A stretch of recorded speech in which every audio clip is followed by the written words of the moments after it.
ईमानदार लकड़हारा और जल देवता।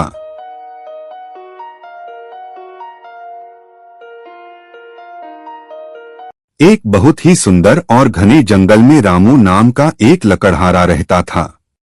वह बहुत गरीब था, लेकिन बहुत ही नेक और ईमानदार था। हर सुबह वह अपनी पुरानी लोहे की कुल्हाड़ी लेकर लकड़ी काटने जाता था ताकि वह अपने परिवार के लिए खाना जुटा सके। एक दिन रामू नदी के किनारे एक पुराने पेड़ की टहनी काट रहा था। अचानक उसका हाथ फिसल गया और उसकी इकलौती कुल्हाड़ी सीधे गहरे पानी में जा गिरी। रामू घबरा गया क्योंकि वह तैरना नहीं जानता था। अपनी कुल्हाड़ी खो जाने के दुख में रामू नदी के किनारे बैठकर रोने लगा। वह सोच रहा था कि अब वह काम कैसे करेगा। तभी अचानक नदी के बीच में से पानी की लहरें उठीं और जल देवता वरुण प्रकट हुए।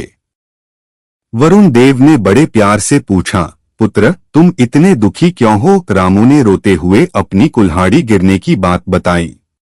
वरुण देव मुस्कुराए और पानी के अंदर गायब हो गए। थोड़ी देर बाद वे एक चमकती हुई सोने की कुल्हाड़ी लेकर बाहर आए। वरुण देव ने पूछा, क्या यह तुम्हारी कुल्हाड़ी है?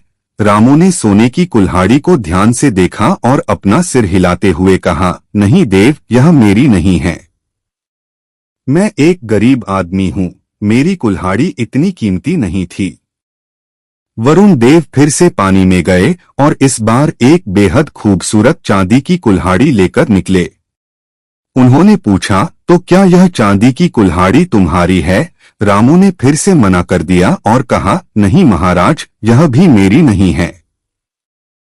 तीसरी बार वरुण देव पानी के अंदर गए और रामू की वही पुरानी लोहे की कुल्हाड़ी लेकर आए।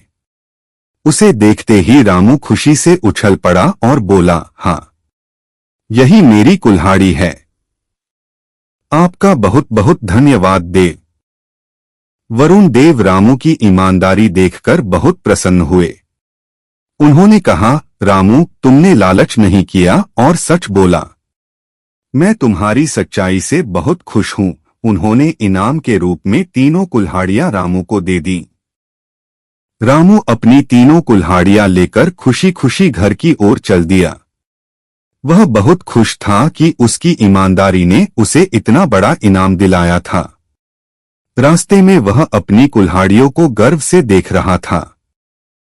रामू ने घर पहुंचकर अपनी पत्नी को सारी बात बताई।